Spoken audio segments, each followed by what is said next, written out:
Alright, my friends, I am back with the Takeda Sharpening, and I have trued this thing up considerably from what it was, and I'm on to my 4,000 grit stone.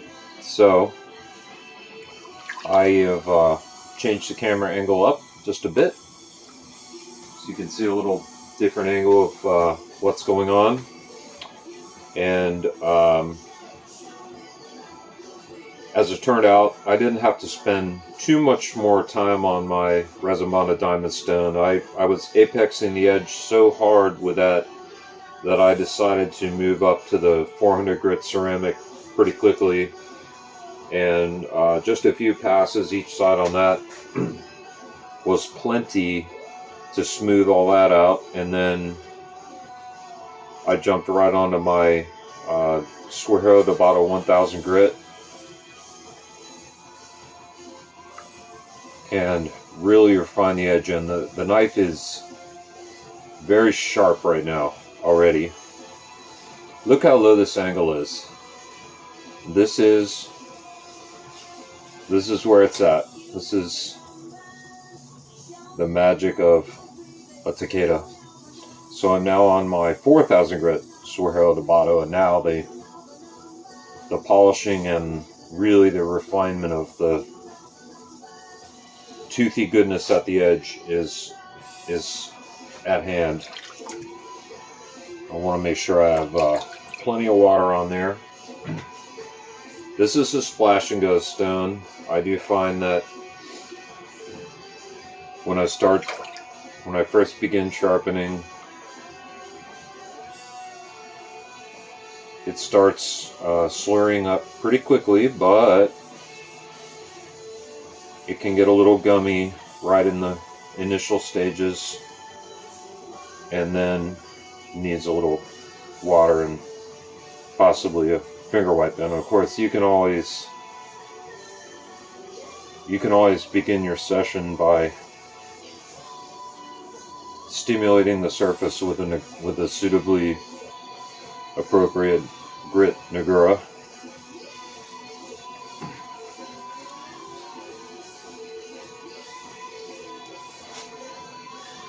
And let me just show you right now. Look at that contrast between the iron and the steel. This stone just really brings that out. And I've already got a burr all the way down that side. I'm going to do one more pass on the right side, and then we'll switch to the left side and do 2 or 3 passes over there, and then it'll be time to move on to my 8,000 grit Nano Snow White. I have found that this Aogami Super Steel really loves a 6,000 to 8,000 grit edge. Now, some people like their knives toothier, and that's okay. I find for my purposes, including cutting soft and waxy foods, that the 8,000 grit on this particular steel leaves the edge plenty toothy, that it penetrates effortlessly. But there's absolutely nothing wrong with ending your session on a 3,000 or 4,000 grit stone and then deburring. The other option is, if you're looking for a serious polish, you can end on the 8,000 grit and then go back and deburr on a 3,000 or 4,000 grit, just to leave that extra little bit of tooth in the very cutting edge. Or you can use a strop with a very coarse compound, like a 3 micron compound or something like that. That's lower in grit than your finishing stone. This is my dummy side. My dummy side got gunk all over it, but perhaps it's got nice contrast coming out there too. I still have I've not quite reached center geometric perfection yet. I still have, the cutting edge is still slightly, or I should say the core steel is still slightly wider on the left. I'm not too worried about it. I certainly have now, I have the entire edge solidly into the core steel, which it wasn't when I first got the knife. So this sharpening, you know, in the first sharpening I got it kind of barely there and I made the knife extremely sharp. In this sharpening, I have refined that even more. I have moved it over. So we're going for a kind of a gradual soft landing on the moon with this knife, in the sense that that's looking really nice.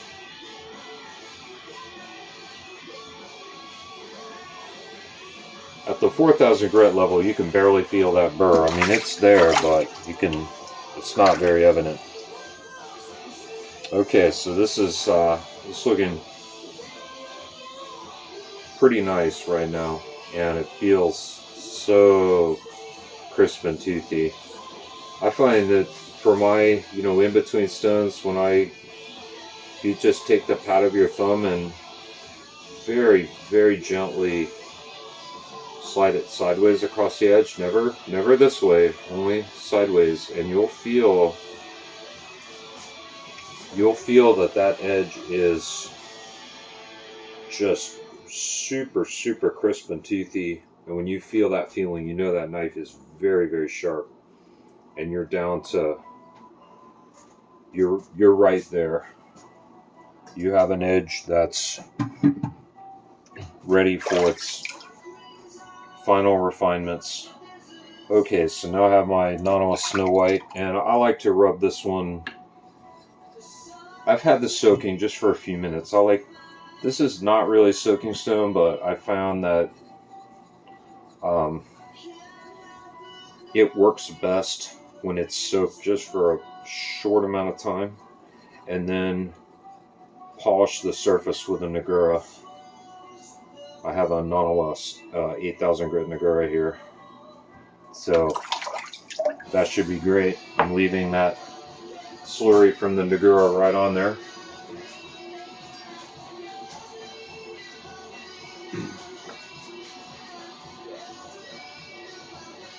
All right, let's make this thing really pop now.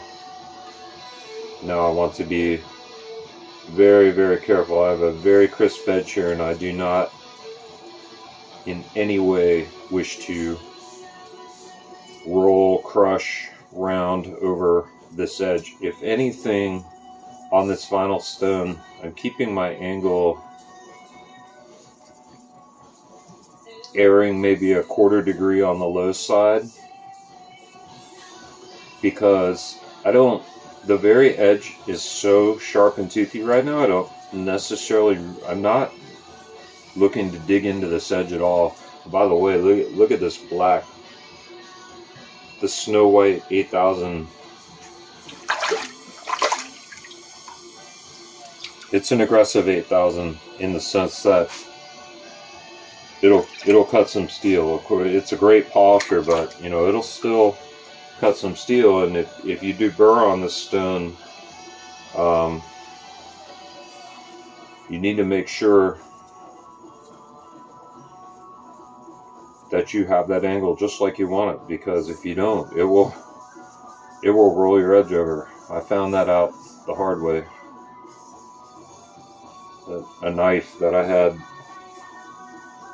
so ridiculously sharp coming off the 4,000 grit stone, and then this was kind of early on after I bought this stone, and I was a little sloppy here on the 8,000, and it totally, I mean, the knife is still sharp, but it lost something, and that was entirely down to user error, and I had to go back to the 1,000 to fix it.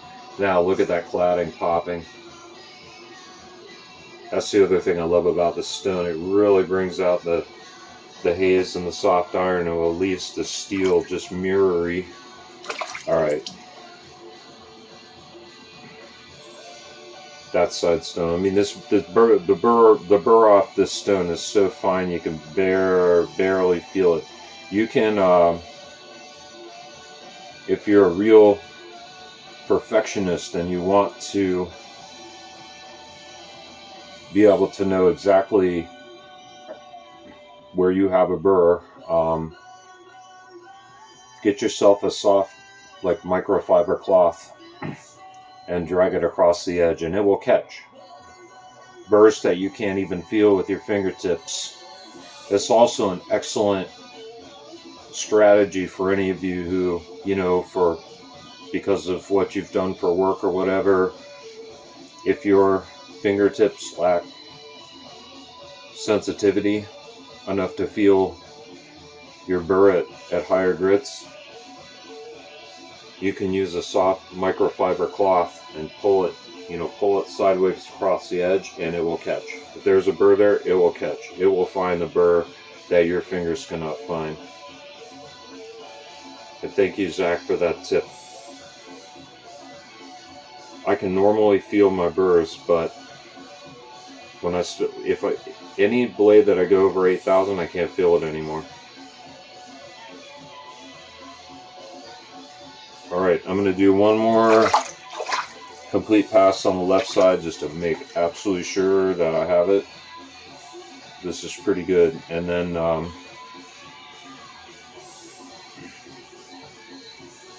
it'll be time to deburr.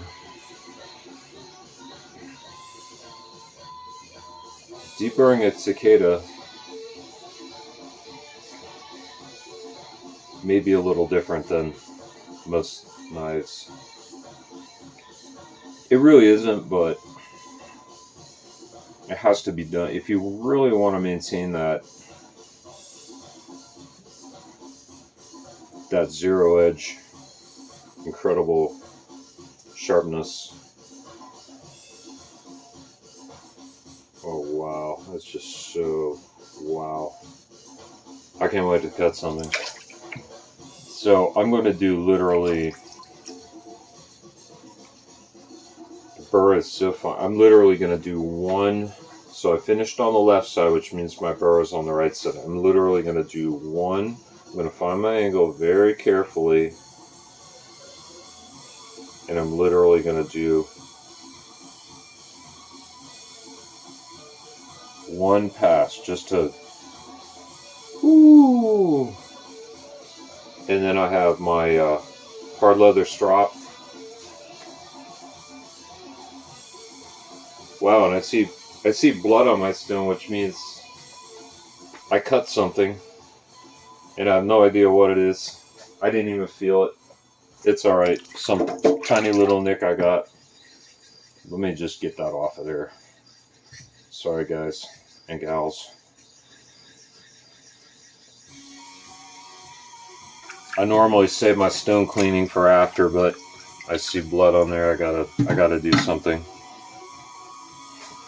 Yeah, I'm not sure. I'm not sure what I did to myself. Somewhere on one of my fingers is a tiny nick that I got that I can't even feel it.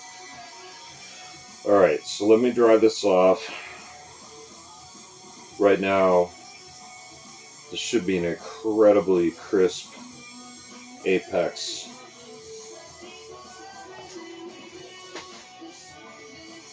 You can see the polish down close to the edge is pretty bright. That Nano Snow White really delivers the polish. So let me get this out of the way.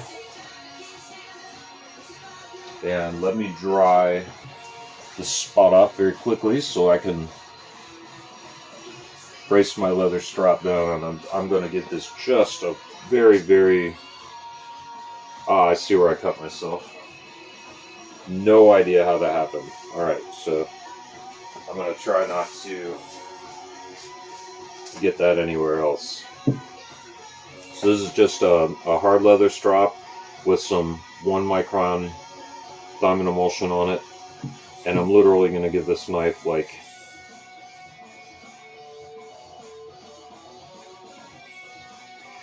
I'm gonna do like just 2 strokes per side at an angle that's about 1 degree higher than my sharpening angle, and this is just for a quick deburr. All right, let's do it one more. Let's do 3. Just make. All right, that's it. That was hardly any pressure.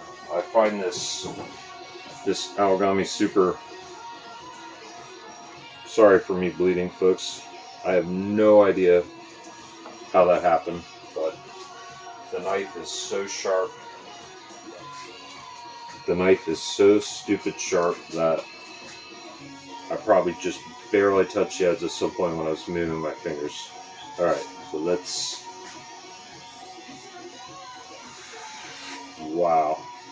That's push cut now. Not slicing. That's a pure 90-degree push cut.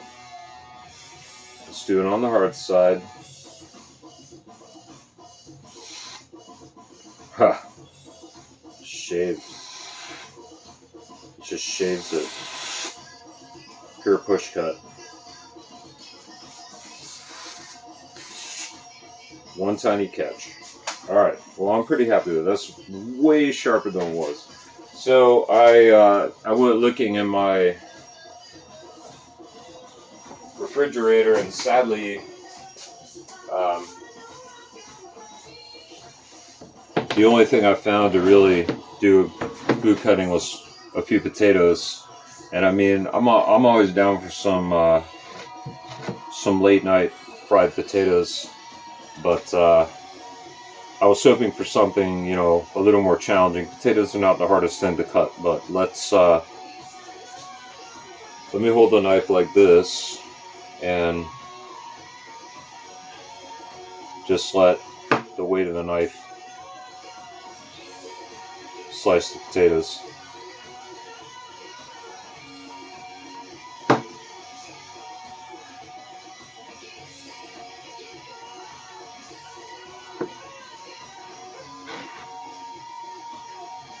It's pretty good. Sadly, let's do it now. Now I have a flat surface, so let's do this better. So all I'm doing here is, I'm spearing another potato. Dangers of having a long kitchen knife. This knife is about 10.5 inches long. All right.